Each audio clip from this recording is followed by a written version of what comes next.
guys, my name is Jason. I run a channel here on YouTube called Beyond the Realms, and I want to thank the Blu-ray brothers for having me on this show today.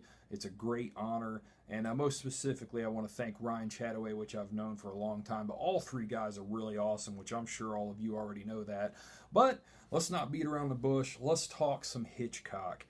Hitchcock is a director that, I didn't come into liking until later in life. Like, I grew up with Psycho and The Birds, and which I think most people did. But a couple years ago, I started diving deeper into his films, and I found out that this guy, for me, is probably the most genius filmmaker of all time. I mean, I've seen almost all of his films, with the exception of like 5, and I just think the guy is unmatched in his craftsmanship and his genius filmmaking abilities. And, speaking of Psycho and Birds, I could easily throw those in here, but I want to talk about some of his films that you might not have seen, some films you might not have given a chance, or maybe not even heard of.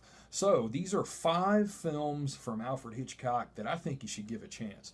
First up is Dial M for Murder. This is the 3D Blu-ray, which the 3D quality surprisingly looks really good. And if I'm not mistaken, this was the very first 3D film, maybe. Maybe House on Haunted Hill was before this, but this was definitely one of the first 3D films. This right here is a film that really showcases Alfred Hitchcock's talent as a filmmaker, because this entire movie takes place in one location. I think there's a few small shots outside of the apartment, in the hallway, and I think one on the road. But basically, this whole film takes place in one location. It's very dialogue heavy. But the dialogue, the way it's written, and probably most importantly, the way it's performed and acted, it just draws you in. It's so enthralling. It just grabs you and doesn't let go if you really sit there and pay attention to the actors. It tells a story of Ray Milland, which is just fantastic. His character in this, his wife is Grace Kelly. She is cheating on him, so he sets it up to have her murdered. He thinks he's came up with the perfect plan that he can get away with murdering her. But then, you've got, actually, I think Robert Cummings, which is in another Hitchcock film, he is the one that is having the affair with Grace Kelly. And basically, the police come in and they are on to Ray Milland's character. They know that he did this, but it's just a matter of proving it.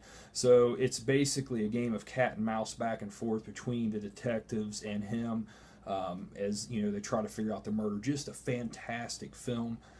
Absolutely amazing performances all the way around, which, a film like this, it's all in one place. You couldn't pull it off unless you had the performances as this has.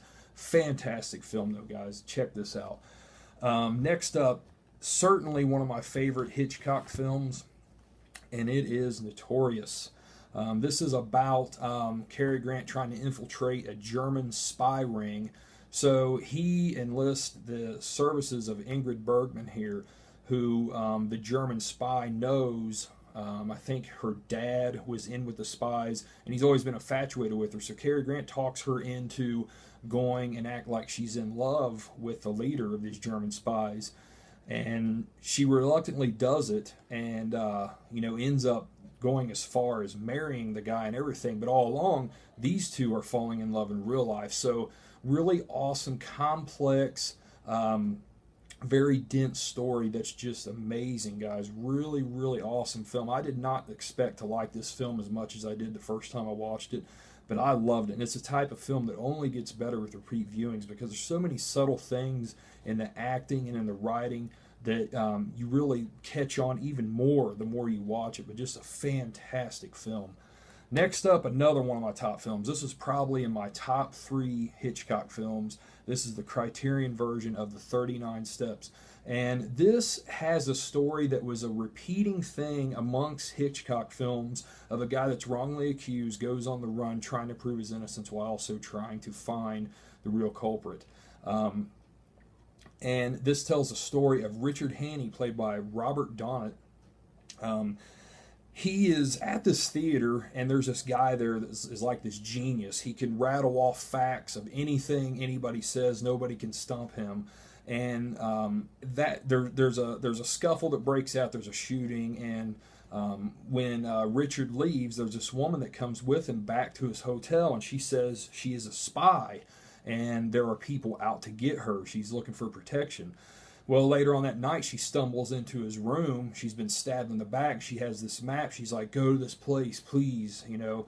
So he leaves, and in the meantime, he is accused of the murder. The police think he is the one who did this. So the police are on to him, trying to get him, while he's trying to figure out what the 39 steps are. Just a really awesome film, guys. Has a really solid pace to it. Never gets dull, never gets boring. I can watch this film over and over again. Actually, I just rewatched it the other night. It is absolutely fantastic, guys. Definitely check that one out. And you can also find that in some of these multi-packs, too. I believe it's in this one. Let's see. Yes, it is in this pack, too, which you can pick up for $5, which is awesome. And next up, the next one comes out of this Alfred Hitchcock all-region Blu-ray set from the UK that I picked up last year. And this is another one that has the same exact type of story of 39 Steps, and it is Saboteur. Now, with that said, you know, you would think, oh man, Hitchcock's repeating himself. You know, he did this one first, 39 Steps in 1935. This comes from 1942. But no, it does not feel that way at all. Despite it being the same basic plot outline, he still brings a ton of originality to this film to where this still stands on its own. This one has Robert Cummings, which was in Dial M for Murder. And he is a factory worker. He's falsely accused of sabotage. I believe it's an airplane hangar catches on fire. He's accused of doing it, and there's a couple people that die. So he has to go on the run, of course, prove his innocence because he didn't do it. So he has to try to figure out who exactly did it. Just a great film, guys. I love this one.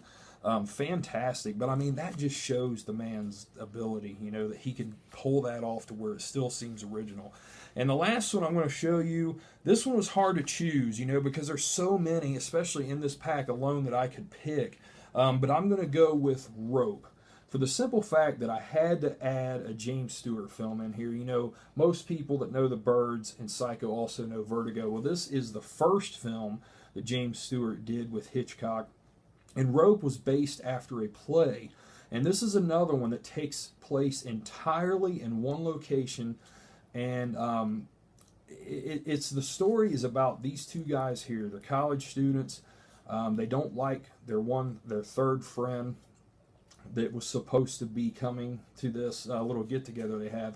So they murder him, and they're trying to get away with it. Well, their teacher, James Stewart, he comes along, he's wondering where this guy is, and these two have some lame excuses and everything. Well, James Stewart starts to become very suspicious of them, and he's trying to figure out exactly what happened. He knows they did it, but he's trying to figure it out, put all the pieces together. But guys, just another one. Amazing dialogue, amazing acting, and it's incredible that a film can take place in one location like this and just glue your eyes to the screen, you know, as you're watching it. It's just, you can't take your eyes off of it. It's amazing. And another fact about this film that I think is really, really cool is the stagehands for the film were actually moving around props live in camera. As the camera's shooting something over here, they're moving stuff over here for the camera to be able to go around the room and be able to be in one fluid motion.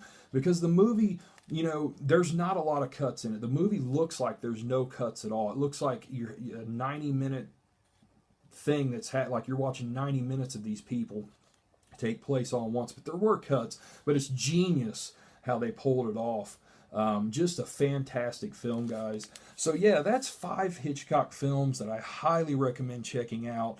But really, you can't go wrong with any of his 50-some plus films that he did. I believe it was that. I'm not sure right offhand. But yeah, just amazing stuff, guys. But definitely check these out. Thanks once again to the Blu-ray Brothers for having me on here. And I hope you'll check out my channel, Beyond the Realms. Thanks a lot, guys, and I'll be seeing you around. Later.